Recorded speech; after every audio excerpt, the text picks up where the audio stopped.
In active voice, uses of has to, have to and had to. He has to go, has to run, has to exercise, has to come. তাকে যেতে হবে, তাকে দৌড়তে হবে, তাকে ব্যায়াম করতে হবে, তাকে আসতে হবে। She has to sing, has to study, has to listen.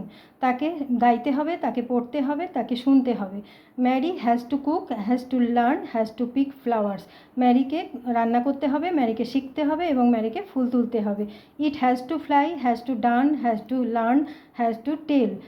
এটাকে উঠতে হবে, এটা করতে হবে, এটা শিখতে হবে, এটা বলতে হবে। I have to it, have to get up early, have to go. আমাকে খেতে হবে, আমাকে তাড়াতাড়ি উঠতে হবে, আমাকে যেতে হবে। You have to cook, have to learn, have to run. তোমাকে রান্না করতে হবে, তোমাকে দৌড়তে হবে, তোমাকে শিখতে হবে। We have to wait, have to play, have to follow. আমাদেরকে অপেক্ষা করতে হবে, আমাদেরকে খেলতে হবে, আমাদেরকে অনুসরণ করতে হবে।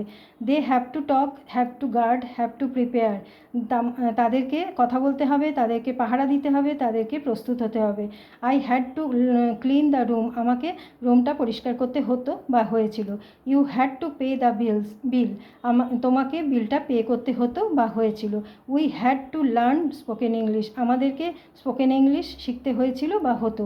দে had to pay the penalty, তাদেরকে জরিমানা দিতে হতো বা হয়েছিল।